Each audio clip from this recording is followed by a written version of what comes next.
السلام علیکم. په تیره ویډیو کې موږ ویل چې په سنگل کوټس په منځ کې سنگل کوټس او د ډبل کوټس په منځ کې ډبل کوټس موږ نشو پرنټ کولی. نو د دې دپاره یوه لاره شته ده.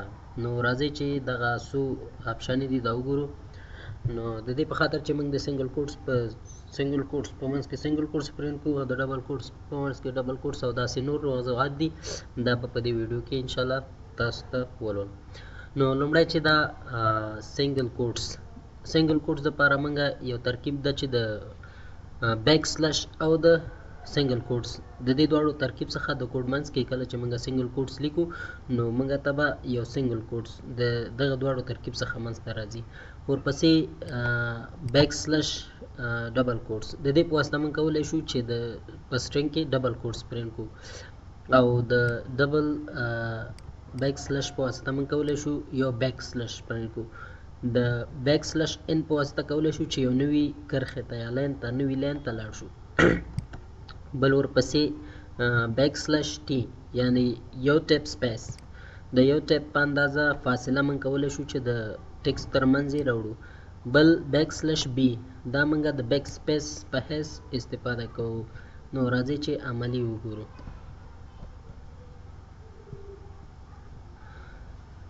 راځو دلته عملی کار کوو. موږ اول موږ ویل چې د سنگل کوټس په منځ کې سنگل کوټس څنګه پرنټ کوو. هلو ورلد. نو دوستانو زه غواړم چې دغه ورډ چې کوم ده دا موږ په سنگل کوټس کې پرنټ کوو. نو د دې د پرنټ کولو دپاره موږ ویل چې بیک سلش سنگل کوټ بیا هم دلته بیک سلش سنگل کوټ. نو دا به موږ دا کوډ به رن کړو. دلته وګورئ تاسو دوستانو ښکاري چې هلو په ساده شکل او ورډ چې ده دا په سنگل کوټس کې موږ ته پرنټ شوی ده. راځو موږ اوس ډبل کوټس ګورو چې څنګه کولی شو چې ډبل کوټس په منځ کې ډبل کوټس ولیکو. نو د ډبل کوټس په منځ کې د ډبل کوټس لیکلو دپاره زه اول یو جمله لیکم هلو ورلد. دوستانو زه غواړم چې دا اوس په ډبل کوټس په منځ کې پرنټ کړم. نو د دې دپاره بیک سلش ډبل کوټ او بیا هم بیک سلش ډبل کوټ. نو زه به دا مخکینی کوم چې ده دا به زه کمنټ کړم چې دا موږ ته هلته ښکاره نه شي. که ښکاره هم شي څه مشکل نشته ده خو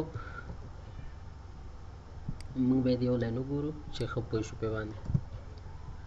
دوستانو وګورئ موږ هلو په ساده راغلی ده او ورډ چې ده دا په ډبل کوټس کې راغلی ده. دې نه وروسته موږ دا به زه کمنټ آوټ کړم او رای به شي نیو لاین ته. راځو اوس موږ څنګه کولی شو چې بیک سلش پرنټ کړو.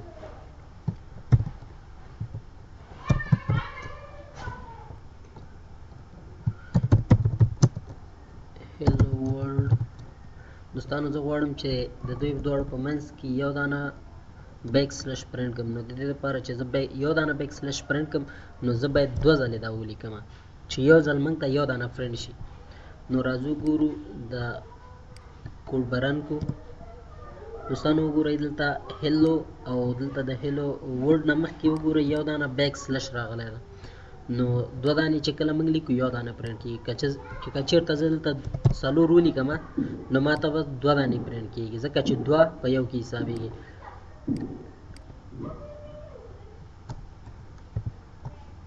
دوستانو وګورئ دلته هلو ورلد نو دوه دانې ما ته پرنټ شو. ما ته څلور لیکلي دي دلته ما ته دوه پرنټ شو یعنې دوه دانې بیک سلش موږ ته یو دانه پرنټ کوي. اوس راځو ګورو چې څنګه کولی شو یو بل لاین ته اوس به وګورو چې څنګه کولی شو موږ نوې لاین ته یو ټکس ویسو. مثلا زه دلته لیکم چې سټرینګ کې به واخلو. دوستان تاسو کولی شئ سنګل کوټس کې هم ولیکئ خو زه په ډبل کوټس کې لیکم هغه ستاسو خوښه ده چې په هر یو کې لیکئ. نو دوستانو زه دلته یو کوډ لیکم. ګورئ دلته ما ولیکه چې پرنټ لاین ا دا لاین ا شو بیک سلش ان دا موږ بل لاین ته وړي. بل لین یعنی دغه لین بی دا به موږ ته په دویم لین کې پرنټ کیږي او دا لین ا دا به په اول لین کې پرنټ کیږي. نو دغه بیک سلش ان دا چې کوم دا موږ نوی لین ته وړي او دغلته چې کومه مسافه ما ورکړې ده دغه فاصله به موږ ته پرنټ کیږي ځکه چې دلته موږ فاصله ورکړې که چېرته زه دا فاصله لرې کړم بیا دا نه پرنټ کیږي موږ ته. وبخلو برنامه به رن کړو دوستانو. د برنامې د رن کولو لپاره کنټرول شفټ F10 دا به ووهئ ډایرکټ رن کیږي. نو تاسو دلته کتلی شئ چې لین A دا یو لین کې راغلی او لین B دا په بل لین کې راغلی. نو موږ د بیک سلش ان په واسطه کولی شو چې نوي لین ته لاړ شو. اوس راځو موږ په دې باندې خبرې کوو چې څنګه کولی شو یو ټیپ سپیس موږ خپل ټیکسټ ته ور اضافه کړو. نو مثلا زه دلته لیکم چې هلو ورلډ. دوستانو زه غواړم چې د دې دواړو ترمنځ زه یو ټیپ فاصله اضافه کړم. نو بیک سلش او ټي به کېږي. د دې بیک سلش ټي په واسطه موږ کولی شو چې یو ټیپ فاصله د هلو او ورډ ترمنځ اضافه کړو. نو کنټرول شفټ پلس د رن کولو دپاره دا شارټکټ ده. نو هلو ورلډ دوستانو وګورئ دلته مسافه ډېره زیاته ده د دواړو ترمنځ. یا اوس راځو دوستانو دا به کمنټ کومه ده. اوس ګورو چې څنګه کولی شو د بیک سپیس څخه استفاده وکړو.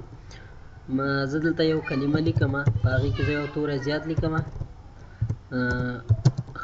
ورلډ. دوستانو دلته وګورئ ما یو ډي اضافه لیکلی. نو که هغه دلته وي که دلته وي هر ډي چې تاسو ختموئ نو د هغې نه به وروسته تاسو ولیکئ چې بیک سلش او بي. نو د دې په واسطه چې د یو توری به زمونږ د دې ورډ نه یو توری اخري به کمیږي ځکه چې موږ په اخر کې لیکلی ده. که د ډي نه مخکې ولیکو نو دا دویم ډي به موږ ته ختموي. نو که چېرته زه به دا دلته د منځ کې یو ال اضافه کړم چې تاسو ښه پرې باندې پوه شئ. دا به زه د ال دپاره وکړم دا کار. دوستانو دلته وګورئ بیک سلش بي دا د دې په خاطر استفاده کوو چې موږ ته دغه یو توری کم کړي هلته یې پرنټ نه کړي. نو راځئ دا برنامه رن کوو ګورو چې څه کېږي. کنټرول شفټ اف پلس. نو دوستانو وګورئ دلته هلو او ورلډ دا ورډ کې چې کوم ال اضافه و هغه ال یې د منځه ډیلیټ کړ او لرې یې کړ.